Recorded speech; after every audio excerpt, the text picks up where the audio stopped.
네, 오늘은 에베소서 4장 13절, 14절 말씀을 공부하겠습니다. 한 목소리 읽겠습니다. 시작. 우리가 다 하나님의 아들을 믿는 것과 아는 일에 하나가 되어 온전한 사람을 이루어 그리스도의 장성한 분량이 충만한 데까지 이르리니 이는 우리가 이제부터 어린아이가 되지 아니하여 사람의 속임수와 간사한 유혹에 빠져 온갖 교훈의 풍조에 밀려 요동하지 않게 하려 함이라. 아멘. 오늘 이 말씀 공부하겠는데요. 오늘 본문은 어떻게 교회가 그리스도의 장성한 분량이 충만한 데까지 이르게 될 것인지, 그리고 그렇게 되어야 할 이유에 대하여 말씀하고 있는 내용입니다. 13절에 보면 온전한 사람을 이루어 이렇게 나오는데요. 여기서 온전한 사람이라고 하는 것은 성숙한 사람을 의미하는 것입니다. 이 성숙한 사람을 에베소서 2장 15절에서는 한 세 사람 이렇게 표현했습니다.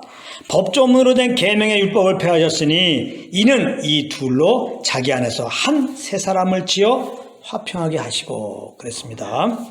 교회는 사람으로 표현하자면 온전한 사람이다, 성숙한 사람이다, 새 사람이다 라는 말씀입니다. 교회는 그리스도의 몸이 아닙니까?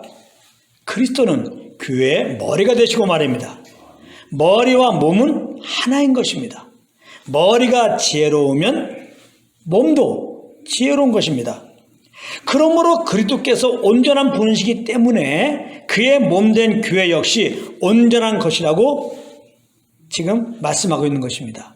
그런데 오늘 본문에서 어떻게 온전한 사람을 이룬다고 말씀하고 있습니까?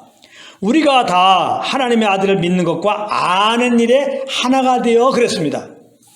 그러니까 이 말씀은 여기서 잘 들어야 됩니다. 우리가 다 하나님의 아들을 믿는 것과 아는 일에 하나가 되도록 노력하자. 그렇게 해서 온전한 사람이 되도록 하자. 이런 의미로 주신 것은 아닙니다. 만약 이런 의미로 주셨다면 우리는 결코 온전한 사람이 되지 못할 것입니다. 교회는 결코 그리스도의 장성한 분량이 충만한 데까지 이르게 되지 못할 것이다 이 말씀입니다. 왜냐하면 우리는 연약하여 우리가 다 하나님의 아들을 믿는 것과 아는 일에 하나가 되지 못할 것이기 때문입니다. 그러므로 성경은 항상 인본주의적인 관점이 아니라 복음의 관점으로 해석해야 하는 것입니다. 이 말씀은 예수 그리스도의 그 십자가의 희생과 성령의 역사로 말미암아 탄생한 이 교회는 온전한 사람, 즉 그리스도의 장성한 분량이 충만한 데까지 이르는 것이다. 우리는 다 하나님의 아들을 믿는 것과 아는 일에 이미 하나가 된 것이다. 이 말씀을 하고 있는 것입니다. 그러므로 이미 하나님의 아들을 믿는 것과 아는 일에 하나가 된 우리는 마땅히 그렇게 하나됨을 지켜야 한다는 그런 의미로 주신 것입니다. 그렇다면 이미 하나님의 아들을 믿고 아는 일에 하나가 된 것을 지킨다는 것은 어떻게 하는 것일까요? 그것은 그리스도의 몸 안으로 우리를 인도하신 성령님과 교통 가운데서 그 인도하심을 따르는 것입니다. 성령님은 항상 우리에게 복음을 들려주십니다. 그러므로 우리가 성령님과 교통 가운데 있으면 십자가를 통해 나타난 하나님의 사랑과 그 은혜를 알게 되고 예수님을 믿는 믿음으로 충만해지는 것입니다. 그래서 우리는 자연스럽게 그 아들을 믿는 믿음과 아는 일에 하나가 되어서 그 열매로 성령의 인도함을 따름으로 성숙한 사람이 되는 것입니다. 교회가 만물을 충만하게 할 그리스도의 장성한 분량이 충만한 데까지 이르게 된다 이 말씀입니다. 14절은 이렇게 우리가 성숙한 사람이 되어야 하는, 교회가 그리스도의 장성한 분량이 충만한 데까지 이르러야 하는 이유를 설명하고 있는데요. 제가 다시 한번 읽어보겠습니다. 이는 우리가 이제부터 어린아이가 되지 아니하여 사람의 속임수와 간사한 유혹에 빠져 온갖 교훈의 풍조에 밀려 요동하지 않게 하려 함이라. 이렇게 말씀하고 있습니다. 여기 오면 어린아이가 되지 아니한다는 것입니다. 우리가 성령과 교통 속에서 그 인도하심을 따라 살면 더 이상 우리는 어린아이가 아니라 이 말입니다. 13절에 무엇이라고 했습니까? 온전한 사람, 즉 성숙한 사람이 된다 이 말씀입니다. 여기서 어린아이라고 하는 것은 내 육체를 따라 사는 자, 내 정욕을 따라 사는 자, 즉 내 의로 사는 자를 말하는 것입니다. 우리가 성령과 교통 속에서 그 인도함 따라 살면 사람의 속임수와 간사한 유혹에 빠져 온갖 교훈의 풍조에 밀려 요동하지 않게 되는 것입니다.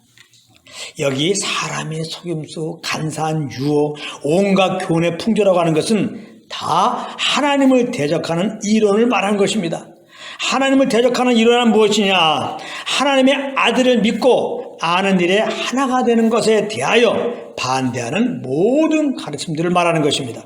즉 다른 복음을 말하는 것이다 이 말이에요. 다른 복음이라고 하는 것은 하나님의 아들을 믿는 믿음 위에 우리의 의가 더해져야 구원을 유지할 수 있고 천국에 들어갈 수 있으며 이 땅에서도 복을 받으며 살아갈 수 있다고 하는 것입니다. 이런 다른 교훈에 성령에 이끌려 사는 성숙한 자는 절대 속지 않는다는 것입니다. 왜냐하면 성령의 조명으로 복음을 분명히 알고 있기 때문입니다.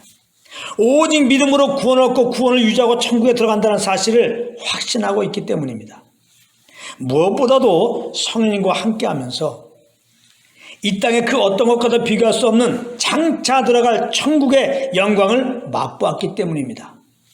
그러나 영적으로 어린 아이는 이 다른 복음에 100% 속아 넘어가는 것입니다. 아직 내 욕망이 있기 때문인데 다른 복음은 그 욕망을 체험받는 길을 제시하고 있기 때문입니다. 내 의로 주님을 섬기면 이 땅에서도 복을 받는다고 말하고 있기 때문입니다. 그러므로 우리는 꼭 알아야 할 것이 있습니다. 그것은 무엇이냐? 이렇게 내 욕망을 따라 살던 나는 그리스도와 함께 십자가에서 못 박혀 죽었다는 사실, 이걸 꼭 알아야 돼요.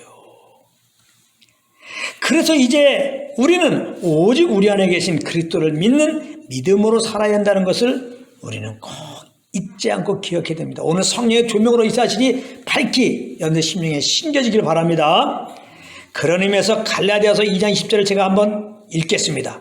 성령의 조명이 아주 그냥 이 말씀을 듣는 가운데 여러분들 심령에 임하길 바랍니다.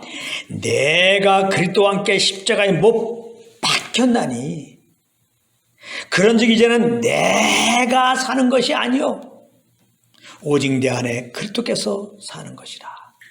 이제 내가 육체 가운데 사는 것은 나를 사랑하사 나를 위하여 자기 자신을 버리신 하나님의 아들을 믿는 믿음 안에서 사는 것이라.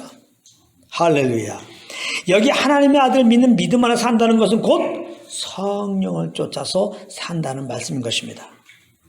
그러므로 우리 항상 성령님과 교통 속에서 그 인도하심을 따라 행함으로 이미 그리스도 안에서 온전하게 된 자로 세상에 나타나게 되기를 우리 주 예수 그리스도 이름으로 축복합니다. 아멘.